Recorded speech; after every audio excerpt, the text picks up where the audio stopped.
আর কিছুদিন পরেই মাঠে গড়াবে টি-20 বিশ্বকাপ।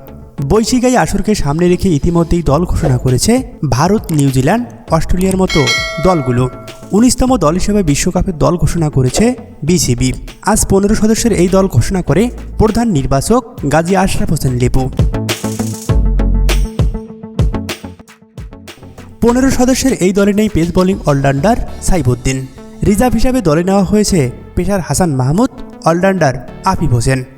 প্রথমবারের মতো বিশ্বকাপ দলে জায়গা পেয়েছেন তানভীর ইসলাম, জাকির আলী অনিক, রিশাদ হোসেন, তানজিম হাসান সাকিব এবং তানজিদ তামিম।